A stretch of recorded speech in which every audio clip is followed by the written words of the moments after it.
amigos, gostaria de chamar a sua atenção nesta noite para a palavra de Deus que se encontra no Evangelho de João. Eu abrirei no capítulo 3, este versículo 1. João capítulo 3, versículo 1. E havia entre os fariseus um homem chamado Nicodemos, príncipe dos judeus. Nosso tema nesta narrativa, neste grande encontro do Senhor Jesus Cristo, este príncipe, este mestre em Israel, conversão é algo sobrenatural. Conversão a Cristo é algo além, acima do ordinário, do natural. Conversão é algo sobrenatural. Aqui diante de nós, um pequeno conjunto perfeito de versículos que encapsula toda a mensagem da palavra de Deus. Nós temos aqui algumas declarações que resumem toda a Bíblia, de uma maneira clara, de uma maneira compreensível e mais direta não poderia haver. São palavras que falam da grande necessidade de uma nova vida em Cristo, uma transformação, ser refeito por Deus espiritualmente. É chamado aqui de nascer de novo, nascer do Espírito. Como nas palavras do apóstolo Paulo, ser feito por Deus uma nova criatura, uma criatura original em Cristo, tão diferente do que nós éramos antes. E ser um cristão é isto, é uma nova vida, é regeneração, é uma obra que é realizada de fora para dentro, não de dentro para fora. É algo que vem do alto, da parte de Deus. Este é o significado deste registro, neste capítulo 3, desta conversa, deste diálogo do Senhor Jesus, o mestre vindo de Deus, e Nicodemos, o mestre entre os judeus. Bem, queridos amigos, você já deve ter notado em nosso país de há muito tempo que ser um cristão, ou mais particularmente falando, ser um evangélico em nossa sociedade se tornou algo muito comum, algo muito barato, na verdade. E você vê todo tipo de gente que até onde nós sabemos nunca pisou na igreja ou não tem qualquer conhecimento real do Evangelho de Cristo Jesus, reivindicando o título de evangélico. Pessoas de todas as classes, é claro, mas pessoas que não parecem possuir o menor conhecimento do que esta nova vida em Cristo Jesus, declarando-se cristãs, evangélicas, discípulos do Senhor Jesus Cristo, Salvador. E veja, pessoas que, apesar da declaração, da reivindicação de serem cristãs, não parecem demonstrar quase nada de Cristo em suas vidas. É muito fácil hoje em dia ser um evangélico, ser um protestante. É fácil cantar os louvores evangélicos, conhecer muitos termos, está na televisão, quase todo canal da TV aberta tem alguma coisa evangélica, e no rádio, e todos nós conhecemos algo, um pouco desta mensagem, da maneira de pensar do cristão, do evangélico. E é possível isso, ser um cristão sem ter um sinal algum de uma nova vida, porque é possível hoje ser um cristão sem ter nascido de novo, ser um evangélico sem ter experimentado a conversão.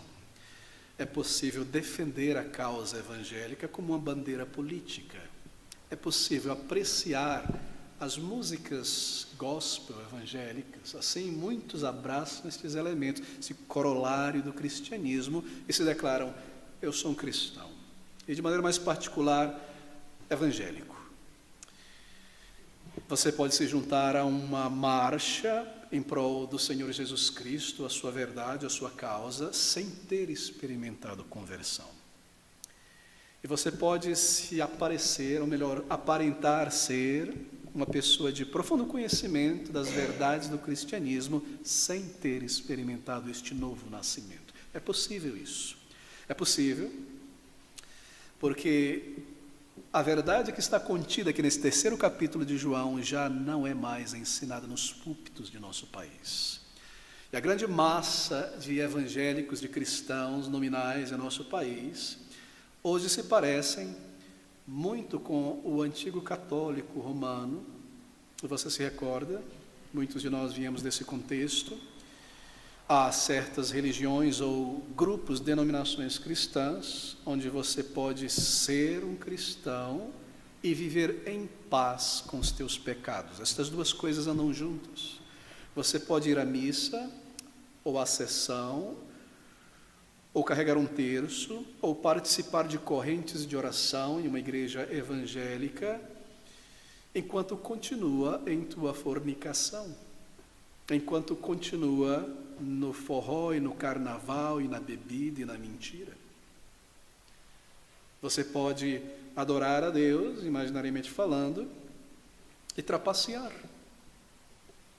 e cobiçar, e ser avarento, e duro, e irracional, e iracundo, enquanto está na igreja e é batizado e segue certos ritos. É possível isso, ser um cristão hoje em dia, me parece, sem conhecer a Bíblia. E assim, queridos amigos, tudo isso acontece em nossos dias, e nós vemos massas, multidões de pessoas declarando ser evangélico e um péssimo testemunho, vivendo sem nenhum fruto de salvação. Por quê? Porque esta mensagem verdadeira, bíblica, direto dos lábios do Senhor Jesus Cristo, de que ser um cristão é uma nova vida, foi lançada de lado dos púlpitos. Mas enquanto as palavras do Senhor Jesus Cristo, neste capítulo 3 de João, estiverem contidas aqui, então eu vou dizer que ninguém deve ser vítima do auto-engano, de imaginar que você pode ser cristão e permanecer em teus pecados. De imaginar que ser cristão e ser convertido, ser salvo, ser evangélico e ser convertido e ser salvo é a mesma coisa. Ser evangélico e ser convertido são coisas tão diferentes uma das outras, como a sombra é diferente do corpo. E nesse versículo nós encontramos então o que nós precisamos nesta noite. A definição do próprio Senhor Jesus, o Salvador, do que é ser de fato um cristão bíblico, uma pessoa salva, um crente no Senhor Jesus Cristo. O que significa isso? Nascer de novo. A abertura desse capítulo, no versículo 1, é muito significativa para nós. Acompanhe comigo nesses breves momentos diante de nós. João nos diz que havia entre os fariseus um homem chamado Nicodemos, príncipe dos judeus, que foi ter de noite com Jesus. Era um fariseu e o apóstolo João deseja que nós saibamos disso, porque no momento em que nós sabemos que tipo de pessoa, caráter, tem esse homem que foi encontrar-se com Jesus Cristo, então nós já sabemos 90% da história. Ele era um fariseu, isto é, ele era membro do partido político-religioso dos fariseus. Você se recorda que no tempo do Senhor Jesus Cristo não havia um rei em Israel. Roma, César, dominava sobre a Palestina, a Judéia, mas eles haviam permitido uma espécie de governo político-religioso. E este governo político-religioso era dividido em vários partidos, os fariseus, os saduceus, os essênios e muitos outros. E o conjunto dos representantes desses partidos formavam um conselho de 70 anciãos, chamado de Sinédrio. E os fariseus tinham a maior bancada no Sinédrio. A maior parte dos líderes religiosos em Israel no Sinédrio era formado de fariseus. E um destes líderes, chamado aqui de príncipe ou líder entre os judeus, era Nicodemos. Era um homem influente. Não era alguém comum na sociedade, não era apenas um fariseu, mas era alguém que era reconhecido membro do governo religioso do Sinédrio em Israel. Os fariseus criam muitas coisas bíblicas, a ressurreição dos mortos, diferente dos saduceus que não criam nestas coisas, que é possível conhecer a Deus, e diferente dos essênios e de tantos outros, mas eles criam em coisas trágicas e absurdas. Por exemplo, que uma pessoa pode recomendar-se a Deus pelos seus próprios méritos religiosos, totalmente contrário ao ensino da palavra de Deus. E este homem que vem ao Senhor Jesus Cristo à noite é um fariseu. João deseja que nós sabemos que o encontro também foi à noite. Havia entre os fariseus um homem chamado Nicodemos, príncipe dos judeus. Este foi ter de noite com Jesus. Por que à noite? Bem, nós podemos especular aqui, porque ele nos diz que ele se volta ao Senhor Jesus Cristo como que representando os demais fariseus. Ele diz: mestre, bem sabemos que és vindo de Deus. Nós, o Sinédrio, fariseus. Ele foi ao Senhor Jesus Cristo à noite porque ele desejava oferecer uma proposta ao Senhor Jesus. Mas ele não queria ser visto junto com o Senhor Jesus Cristo. E a ideia, nós vemos isso através do Evangelho, é que eles desejavam que o Senhor se filiasse ao partido dos fariseus. Ele se juntasse a ele. O Senhor tem os seus milagres, e o teu poder, tu és vindo de Deus, ninguém pode negar isso. Isso vai abrilhantar o nosso partido. Junte-se a nós. Venha, esteja conosco. Nós podemos fazer grandes coisas juntos à noite. E este homem que cria que alguém pode ser reconciliado com Deus pelo seu esforço, pelo seu próprio mérito, ele busca o Senhor com esta intenção de convencê-lo a se unir ao seu partido. Agora, no versículo 2, o Senhor Jesus Cristo responde a Nicodemos. Eu espero que você esteja acompanhando. Este foi ter de noite com Jesus e disse-lhe: Rabi, bem sabemos que és mestre vindo de Deus, porque ninguém pode fazer estas coisas que tu fazes se Deus não for. A resposta está no versículo 3. Jesus respondendo disse-lhe, pare aqui agora. Respondendo qual pergunta? Porque ele não fez nenhuma pergunta, ele fez afirmações. E Jesus respondendo disse-lhe: na verdade, eu te digo que aquele que não nascer de novo não pode ver o reino de Deus. O que isso tem a ver com o que ele acabou de dizer? Ele respondeu qual pergunta? Bem, ele respondeu a pergunta que Nicodemos, na verdade, deveria ter feito. Tu és vindo de Deus, tu és o Messias, o Salvador, o Filho de Deus. Minha pergunta: como eu posso então ser perdoado e salvo? Como eu posso ter reconciliação com Deus, vida eterna, certeza de salvação? Era isso que ele deveria ter perguntado. Ele compreende que o Senhor é vindo de Deus, mas a pergunta que deve ser: se tu és o Salvador, como eu posso ser salvo e perdoado? Não é isso que ele pergunta, mas o Senhor responde a pergunta que ele deveria ter feito, sobre salvação. Em outras palavras, Nicodemos vai ao Senhor Jesus Cristo com seu currículo na mão.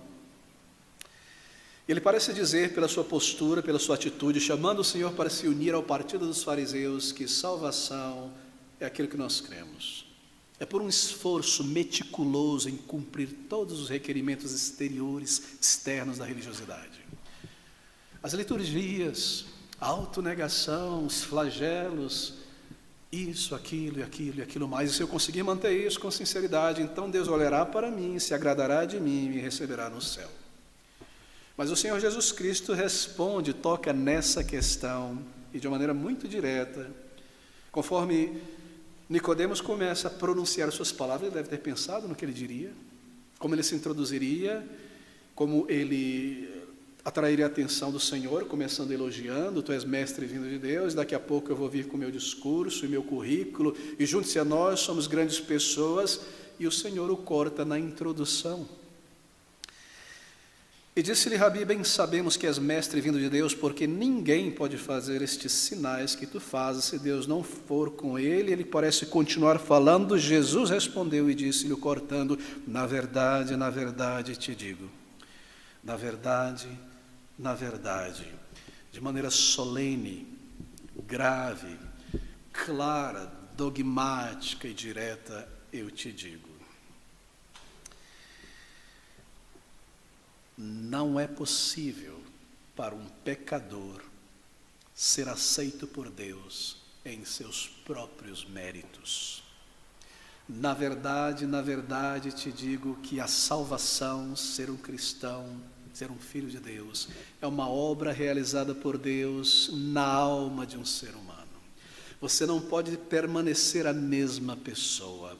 A mesma pessoa pecadora que nasceu, que entrou neste mundo, não entrará no céu. Ela precisa ser transformada como uma nova pessoa que surge, que nasce de novo, uma nova criatura. Não é um currículo religioso, não é um bom esforço, não é ser um bom cidadão, fazer o teu melhor para o próximo. Na verdade, de maneira clara, solene, direta, eu te digo, é necessário nascer de novo.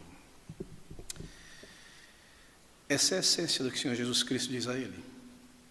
que conversão não é religiosidade, que religiosidade nunca levará uma pessoa ao céu, e que o único singular meio de reconciliação com Deus, ser salvo, entrar no céu, é através da conversão a Cristo Jesus, que a Bíblia ensina, e é chamada aqui de nascer de novo. Em outras palavras, em outros textos, converter-se a Cristo, arrepender-se, ir a Ele e receber do Senhor essa transformação de vida. Nenhuma outra forma, ou religião, ou método religioso é aceitável, ou trará alguém para o céu. Versículo 3, Jesus respondeu e disse-lhe, na verdade, quando ele repete isso, quer dizer de maneira solene, te digo, que aquele que não nascer de novo não pode ver o reino de Deus. Mas nós não gostamos de declarações como esta, não é? A nossa geração, ela está muito saturada, muito exasperada, impaciente com declarações dogmáticas. Nós vivemos uma geração relativista, líquida em termos conceituais. As coisas não permanecem, elas mudam, elas se dissolvem, elas se relativizam. E verdades dogmáticas como estas, na verdade, te digo, são facilmente rejeitadas. As pessoas não aguentam ouvir estas coisas. Verdade absoluta, a tua verdade e a minha verdade, a tua interpretação. Não, eu não aceito esta história de a verdade, com A maiúsculo, vinda de Deus, absoluta, eu não aceito isso. Mas, queridos amigos, no que se refere à realidade espiritual, isto é, a verdade com V maiúsculo, ser dogmático é necessário. No que se refere a qualquer verdade, ser dogmático é necessário. Você quer saber a respeito de algo, aquilo que é verdadeiro sobre este algo. Por exemplo, se você vai ao médico e há muitos exames sendo feitos, você quer que o médico seja dogmático com você e te diga de uma maneira clara e precisa o que está acontecendo exatamente com você. Não é verdade? Você quer saber. Se você vai ao mecânico e você ouve alguns barulhos no carro e isso e aquilo está acontecendo, porque você quer saber a verdade, me dê uma explicação dogmática, clara, técnica, verdadeira, de acordo com a realidade. E aqui o Senhor diz, na verdade, o que eu irei te dizer, Nicodemos, é verdade absoluta. É a única verdade sobre a reconciliação com Deus. Aquele que não nascer de novo não pode ver o reino de Deus. Bem, estas palavras do Senhor foram preservadas aqui até os nossos dias, para nos dizer de maneira clara e direta e indesculpável, não dúbia, que ser um cristão, conversão, é nascer de novo, é uma obra do alto, é regeneração. Ninguém tenha dúvida a respeito disso. Aquele que não nascer de novo, está no singular. Cada indivíduo pessoalmente deve ir ao Senhor como um pecador buscar o perdão e salvação. É individual. Aquele que não nascer de novo, não é questão de se juntar a um partido religioso, ao melhor grupo, a melhor denominação, a melhor compreensão disso ou daquilo, é ir a Cristo. É nascer, é experimentar esta obra de Deus na alma. Não pode ver o reino de Deus. Não pode entrar em um relacionamento real, pessoal, com o Criador dos céus e da terra, com Deus vivo. Tudo será até o final da vida uma questão de teoria, de ideias vagas sobre Deus. Nem conhecer e experimentar o verdadeiro significado e propósito da vida. Nem ter a reconciliação com Deus, que me livra da condenação vindoura, sem nascer de novo. Sem ir a Cristo pessoalmente para receber dele esta obra em sua vida. E o Senhor então está ensinando sobre salvação como um novo nascimento. Veja, se você não nasceu, e isto é óbvio, não é? Então você não está vivo. Final da história. É bastante dogmático, não é? E se você não nasceu de novo, então você não possui um relacionamento com Deus. Final da história. É dogmático, não é? Jesus respondeu: na verdade te digo que aquele que não nascer da água e do Espírito não pode entrar no reino de Deus. Aquele que não nascer de novo não pode ver o reino de Deus, não pode compreender isso, e muito menos entrar no reino de Deus. Qual dogmática, direta, clara esta mensagem. É por isso que ela é odiada e detestada, porque ela diz e reivindica ser o único caminho, a única mensagem de Deus verdadeira. E assim o punho do intelecto humano se levanta, e os dentes rangem, e as pessoas detestam e se levantam contra isso, porque o orgulho humano é monstruoso. Mas, querido amigo, sem esta verdade, esta transformação de Deus na alma, não há salvação. Estas são palavras do Senhor Jesus Cristo, Salvador. Se eu digo em resposta à mensagem do Evangelho algo da seguinte natureza: bem, Deus, eu ouvi tudo isso, compreendi, mas veja, Deus é bom. Deus não vai barrar ninguém no céu. Nós vivemos num mundo terrível, cheio de sofrimento. Deus é bom, Deus não vai barrar ninguém no céu. O Senhor Jesus responde: aquele que não nascer de novo não pode entrar no reino de Deus. Ou se eu digo algo nas seguintes linhas: todas as formas de crença em Deus, que sejam sinceras e boas, levam a Deus. O Senhor Jesus responde e diz: aquele que não experimentar esta nova vida, não nascer do alto, não for transformado por Deus, não nascer de novo, não pode ver ou entrar no reino de Deus. E se eu digo a mim mesmo e aos outros, bem, o importante nessa questão toda, sabe o que é? É fazer o seu melhor, tentar ser bom e não ser mal com as pessoas. E o Senhor responderá: aquele que não nascer de novo não pode ver o reino de Deus. Quão dogmático é, não, querido amigo? Isso te ofende nesta noite? Isto toca o ego, isto gera tensão na alma. Se isto gera, porque há dentro de você uma luta contra esta verdade, e você deseja permanecer no controle e dizer a Deus quais são os termos para Ele te receber no céu. E assim eu devo te dizer, sem te ofender, que se este é o teu caso, ainda está vivendo em um mundo de imaginação, autoilusão espiritual. Oh, queridos, lembre-se como nós necessitamos da verdade de Deus de uma maneira clara e direta, porque esta é uma mensagem para a salvação e não para a condenação. Esta é uma mensagem para a vida eterna, o perdão e a reconciliação com Deus. E se você entende, sente a brevidade da vida e a morte se aproximando, então você deve compreender o que isso quer dizer.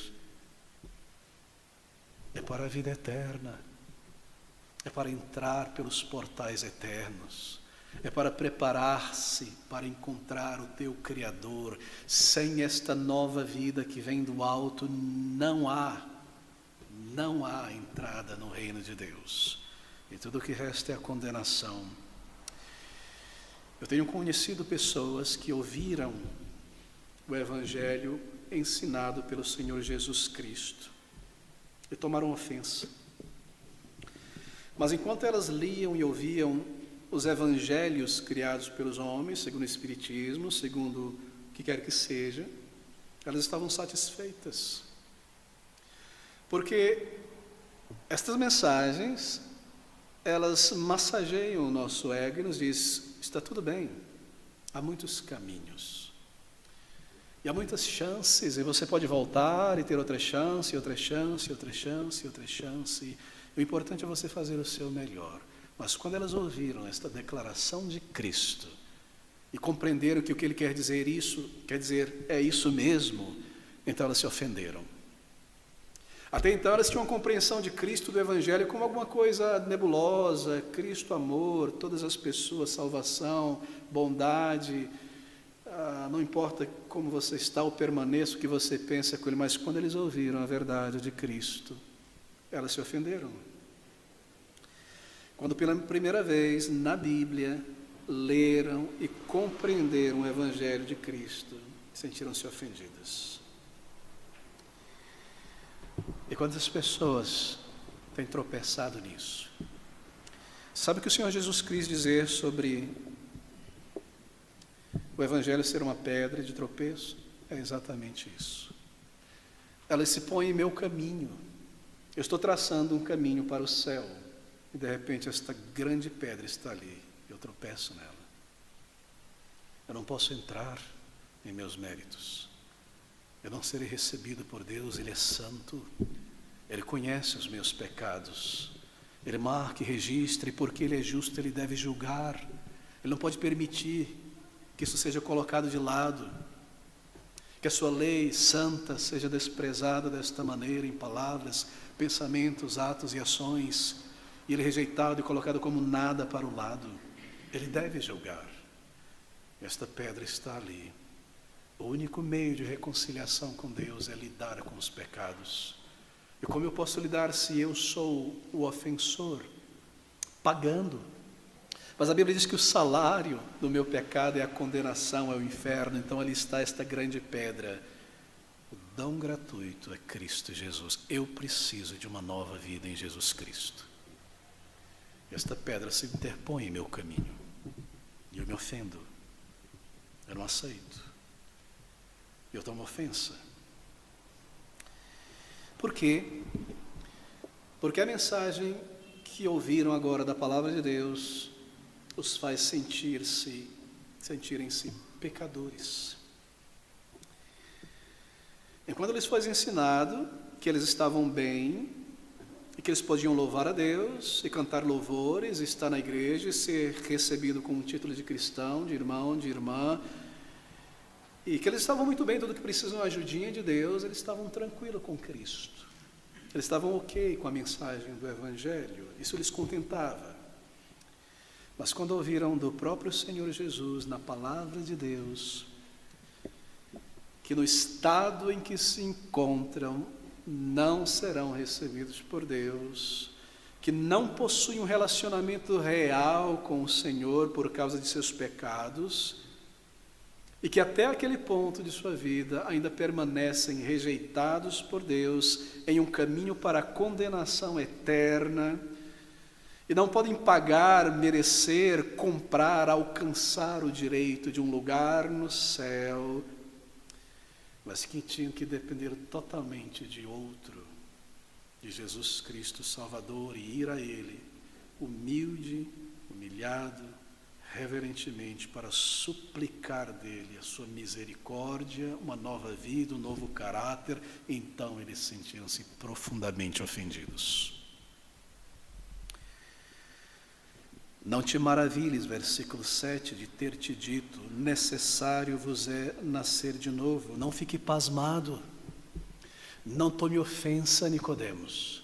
Você desenrola o teu currículo diante de mim, eu te digo, tudo isso é lançado de lado, é necessário nascer de novo. Não te maravilhe, não deixe o queixo cair, não tome ofensa, é necessário nascer de novo. Bem, nascer de novo é uma ilustração magnífica da conversão.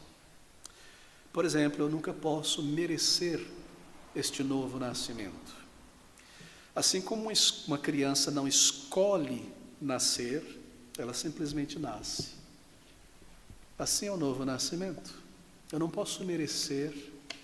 Tudo que eu faço é suplicar ao Senhor por esta nova vida, clamar ao Senhor por ela.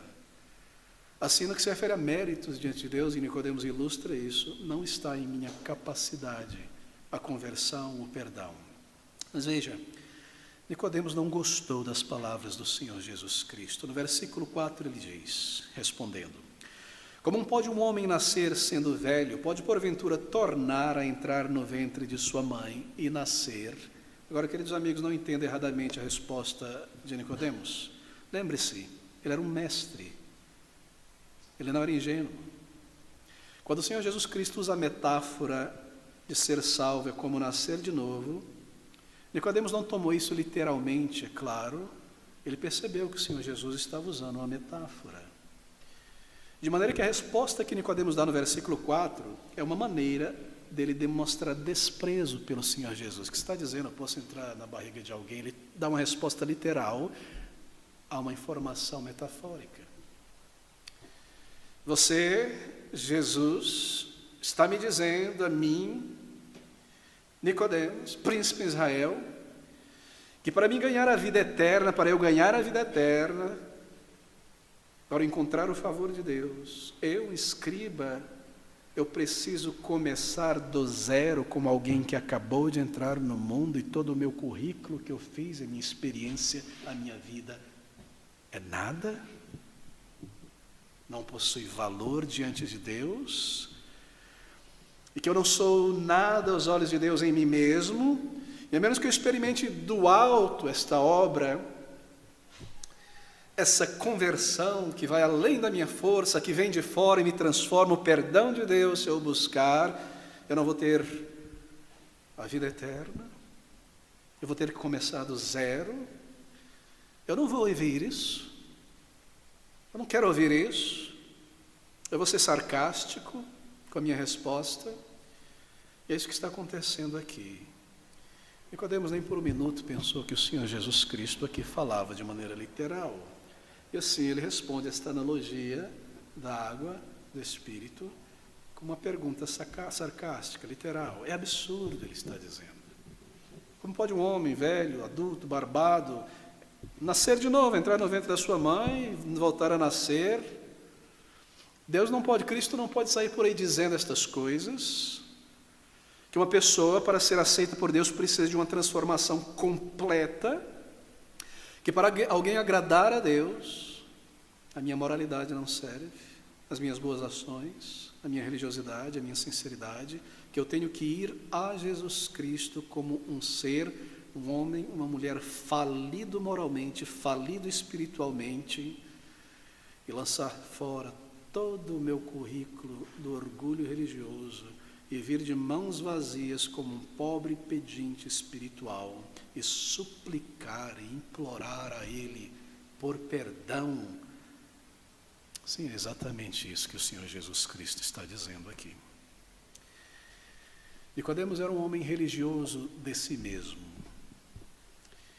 Ele não conhecia nada a respeito desta verdadeira vida, de um verdadeiro relacionamento pessoal com Deus, do poder de Deus em transformar, em regenerar uma vida, e assim ele precisa nascer de novo, e nós também. E todo indivíduo nascido neste mundo, nascido da carne, quem é da carne, permanece da carne, e a carne, o pecado, esta velha natureza não pode herdar o reino de Deus. Eu preciso de uma nova natureza transformada. Eu preciso da conversão em Cristo Jesus. Querido amigo, a experiência que conduz alguém a tornar-se um cristão genuíno é uma experiência miraculosa, sobrenatural. Não é meramente como trocar de partido, de time, de ideia, de ideologia, de casa. É uma transformação real na vida, realizada por Deus. É como ser recriado. O apóstolo Paulo diz que aquele que está em Cristo agora é uma nova criatura, uma criatura original, foi recriado por Deus, um novo homem, uma nova mulher, para entrar no céu. Você já nasceu de novo, há evidências disso, uma nova pessoa. Você já rogou, suplicou ao Senhor que faça isso em tua vida, perdoando os teus pecados, e te dando um novo caráter para amar a Deus, conhecer a Deus e vencer os teus pecados. Sem este novo nascimento, ninguém, diz o Senhor Jesus Cristo, poderá ver, entrar ou habitar no reino de Deus. Permanece nas trevas exteriores, condenado. Ser salvo é uma obra de Deus na alma de uma pessoa. É uma transformação inicialmente invisível, as pessoas não veem, diz o Senhor Jesus Cristo. Ele diz, Versículo 8, o vento sopra onde quer e ouves a sua voz, mas não sabes de onde vem, nem para onde vai. Você vê ele movendo as coisas, com grande poder muitas vezes, mas você não vê o vento, ele não sei de onde ele veio, para onde é que ele vai. Assim, diz o Senhor Jesus, é todo aquele que é nascido do Espírito. Não é uma reforma externa, é algo que acontece dentro, o olho humano não vê, porque é uma obra do alto. Naquele momento em que eu vou a Cristo como um pecador, convicto, envergonhado, clamando com fé por misericórdia e salvação, Deus, em sua misericórdia, perdoa e justifica o pecador. E esta grande transformação é realizada pelo seu Espírito. Não é vista pelo olhar, mas logo é percebida pela nova vida nessa pessoa. Uma pessoa diferente aparece ali de repente, tão mudada, tão transformada. Como foi que isso aconteceu? De onde veio esse vento, essa mudança? Para onde ele vai agora? Como será o futuro destino que ele pensa, o que ele sente? Para onde vai o vento? Foi uma obra de Deus. Foi o Senhor quem fez. Ali estava aquela pessoa tão presa às suas mentiras, mentia tanto que acreditava nas suas mentiras como verdade. De repente, uma pessoa honesta. Ali estava alguém tão preso à sensualidade, de repente alguém limpo. Uma pessoa dura, má, iracunda, e alguém tão diferente, tão mudado, tão mais preocupado com os outros. Uma pessoa cheia de medo da morte, da eternidade, alguém com a paz verdadeira em Cristo. Como isso aconteceu? Como essa pessoa mudou? É impossível um ser humano mudar desta maneira, de repente, de maneira tão grande, tremenda. É uma obra do Espírito. Vem pelo novo nascimento. Vem do alto, vem de Deus. Eu não tenho em mim mesmo, eu devo buscar, eu devo pedir isso antes de partir para a eternidade. De outro modo eu não verei, nem entrarei, nem habitarei no céu. E nós precisamos disso. Ser salvo. Uma transação invisível, não é? As pessoas de fora não veem isso. Mas é algo tão maravilhoso, queridos. Deixe-me usar esta linguagem jurídica. Os meus pecados colocados em Cristo, Ele pagando por eles, e os seus méritos da sua vida perfeita, da sua morte substitutiva no lugar de um pecador como esse, transferidos a mim, e eu visto e declarado por Deus como justo, e Ele levando os meus pecados, para que eu seja aceito e recebido por Deus nos méritos de Jesus Cristo. E então, a obra do Espírito, transformando esta pessoa, o perdão e a nova vida. Não é maravilhoso? Isso é nascer de novo. Se você vai ao Senhor da maneira bíblica certa, algo irá acontecer com você que aos olhos humanos é invisível. A tua natureza será transformada por Deus. As pessoas verão isso, embora não saberão como aconteceu. Se você é uma pessoa fraca, facilmente dominada e levada pelos apetites terrenos, para longe de Deus, na conversão você será feito uma pessoa forte. E terá a ajuda de Deus para vencer o pecado. Se você é uma pessoa dominada pela imoralidade, na conversão, você será transformado em uma pessoa limpa. Se é alguém orgulhoso, autossuficiente, na conversão, você é transformado em uma outra pessoa, mais agradável a Deus e ao próximo. É uma obra do alto, é algo real, é algo sobrenatural, uma obra tremenda do Espírito, soprando para longe da tua vida aquela velha natureza e formando uma outra natureza espiritual, a de Cristo em você. Mas Nicodemos não gostou do que ele ouviu. E no versículo 9, Nicodemos respondeu e disse-lhe: como pode ser isso? Como eu posso deixar tudo que eu construí? Eu vou ter que abandonar as coisas que eu me apego. Eu não posso mudar nessa idade. Chega um momento em que um homem ou uma mulher chega a um ponto da sua vida, da sua maneira de ser, pensar, sentir, gostar, que ela não muda, não há como reverter isso. Como pode um homem velho entrar no ventre da sua mãe e nascer de novo? Isso que o Senhor está dizendo é impossível. Herdar a vida eterna como uma nova criatura é simplesmente impossível. Eu não posso mudar. É isso que ia pela mente dele nesse versículo 9. Como pode ser isso? Será que eu não tenho em mim nenhum mérito? Eu sou um religioso toda a minha vida, eu construí toda a minha vida nessa esperança, nesta filosofia, entendendo que reconciliar-me com Deus é isso, é ser uma boa pessoa, é cumprir os ritos e tudo mais. Como eu posso agora no final da história, no final da vida, voltar? A resposta do Senhor Jesus é esta. No versículo 10, Jesus respondeu e disse-lhe: Tu és mestre de Israel e não sabes isto? Você se considera um mestre nas Escrituras, estudando o Antigo Testamento e nunca percebeu esta verdade sobre nascer de novo, conversão nas páginas do Novo Testamento? Que reconciliação com Deus é por meio de arrependimento de pecados, fé no Senhor e ser feito por Deus uma nova criatura, sempre esteve ali nas páginas do Antigo Testamento. E então o Senhor explica o significado da sua obra neste mundo. Eu gostaria que você acompanhasse por estes últimos minutos estas palavras do Senhor. E no versículo de número 10, ele responde, 11, na verdade, com solenidade, na verdade te digo, que nós dizemos o que sabemos, nós que pregamos este evangelho, e testificamos o que vimos, e não aceitais o nosso testemunho. Se vos falei de coisas terrestres, e não crestes, como crereis se vos falar das celestiais? E agora ele explica, qualifica. Ora, ninguém subiu ao céu, senão o que desceu do céu, o Filho do Homem que está no céu.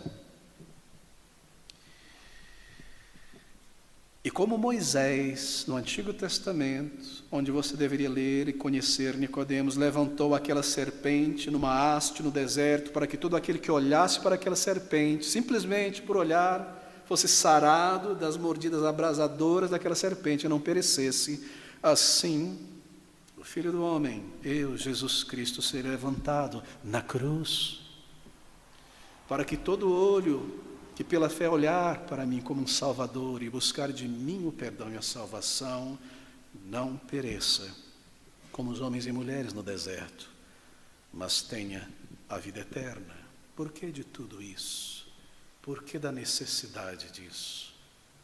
Porque esta grande história, tamanho preço, porque o pecado humano é tão grande, querido amigo, e o amor de Deus tão imenso, que Deus em sua compaixão tão grande, olhou sobre este mundo, amou o mundo de tal maneira, que enviou o seu Filho Jesus, unigênito, para que todo aquele que nele crê não pereça, mas tenha a vida eterna. Essa é a resposta. Para que todo aquele que nele crê não pereça pelos seus pecados no julgamento final, mas tenha a vida eterna, a vida com Deus, a verdadeira vida, a vida que inicia aqui, esta nova vida. A eternidade começa aqui. Para o salvo, cada dia é um novo dia a mais de eternidade. Conhecer a Deus, e a eternidade não se refere apenas à longura de dias, mas a vida com Deus, o experimentar do Senhor, ser uma nova pessoa em Cristo, o propósito, a realidade, respostas à oração, comunhão com Deus, conhecer a verdade, o significado de todas as coisas, a paz de Deus, a paz com Deus, a certeza de vida eterna, o temor da morte e condenação é removido, e então a eternidade, o novo corpo, o novo céu, uma nova vida, a eternidade. O Senhor explica o significado da sua obra aqui, que Ele veio para morrer, e não para ser um bom exemplo para a humanidade, como a humanidade pode, pelo seu esforço, imitando Cristo, salvar-se a si mesmo. Não, Ele veio para morrer, Deus enviou e entregou o seu Filho como um sacrifício, um cordeiro, no lugar de pecadores. Para que todo pecador, falido moralmente, pondo nele a sua fé, olhando para ele com os olhos da fé, eu sou um pecador, ele é o Salvador, eu vou a ele, seja salvo da condenação e tenha a vida eterna que ele trouxe, o perdão, o novo caráter, o novo nascimento, nascer de novo. Não é belo? Como isso representa essa nova vida? Você nasce e você é recebido para dentro de uma família. E quando alguém é perdoado, justificado pela fé, pelos méritos de Cristo, é feito filho de Deus, filha de Deus. E é educado, é criado, e recebe o Espírito do Senhor, e como um filho, uma filha se torna um herdeiro de Deus em Cristo Jesus. E as bênçãos do Senhor, o amor do Senhor, um filho de Deus, isso é verdadeiro cristianismo. Conversão, nascer de novo, uma nova vida. Bem, eu tenho tanto a dizer nesse texto, mas eu preciso concluir. Quanto mais nós pensamos sobre esta nova vida que vem do alto, que ser um cristão é uma transformação de Deus, resultante do verdadeiro arrependimento para com Deus, diante de Deus e da fé no Senhor Jesus Cristo. Então, queridos amigos, você compreende melhor a santidade de Deus, a sua perfeição.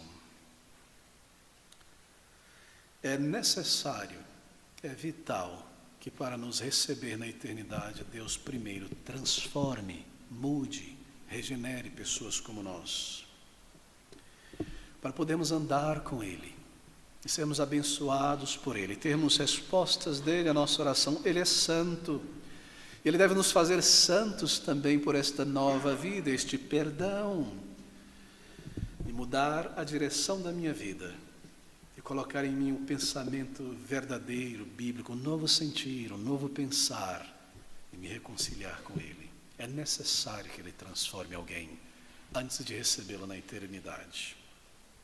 E um Deus santo não pode nos receber no céu como nós estamos.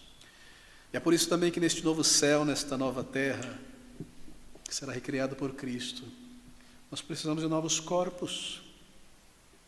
Não diferentes, mas em termos de novidade, qualidade.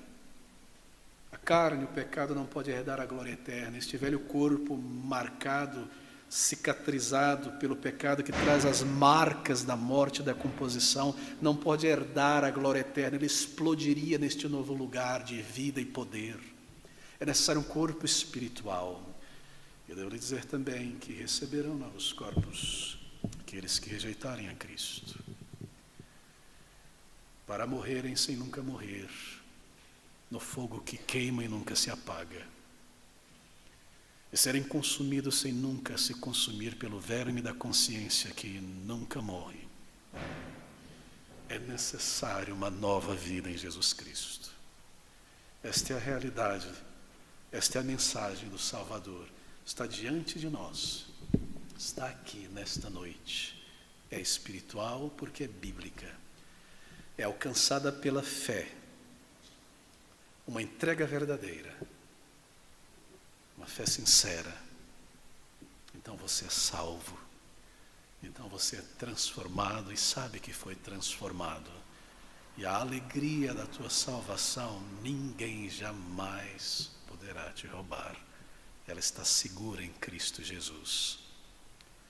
Não é maravilhoso, queridos amigos? É maravilhoso. Ah, pastor, estas coisas são histórias e parábolas e símbolos sobre a glória eterna. Símbolos. Oh, querido amigo, diz isso novamente. São apenas símbolos. Imagine a realidade.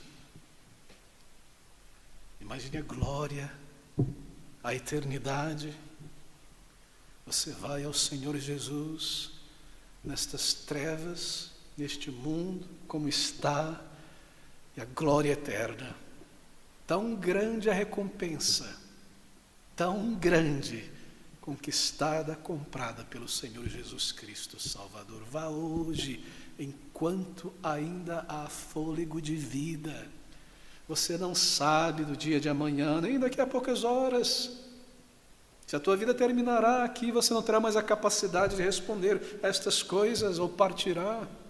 Faça isso enquanto você está aqui. Faça. Vá a Cristo, vá a Ele, confesse, se entregue a Ele e suplique por esta nova vida. E você receberá esta nova vida. E saberá que Ele te amou e também morreu por você. Vamos orar juntos. Senhor Deus, Deus eterno sobre todas as coisas, Senhor. Como é maravilhoso ter a Tua palavra e saber que ela é a luz que ilumina o caminho para a vida eterna, Cristo Jesus. E que qualquer pecador, por meio desta luz, desta verdade, encontrará os portais celestes. Quão grande, Senhor, é a nossa relutância, duro o nosso coração. Ajuda-nos, move dentro de nós, faz-nos ver, compreender e sentir a nossa real necessidade e honestamente considerar o estado perigoso de nossas almas se não nascemos de novo ainda. Dá, Senhor, que nenhum jovem, mulher, homem, Senhor, criança, tendo ouvido estas palavras, não ouça de mau grado, não endureça o seu coração outra vez até que seja permanentemente endurecido, mas responda enquanto há tempo, nesta medida de fé, com verdadeiro arrependimento, verdadeira vergonha, verdadeira entrega, verdadeiro clamor. E o Senhor, que é maravilhoso e rico em perdoar, cuja misericórdia é muito maior que os nossos pecados, certamente salvará. Vem, vem, ajuda-nos e salva, Senhor, a muitos aqui. Nós rogamos em o nome e pelos méritos do Senhor Jesus e para o teu louvor. Amém.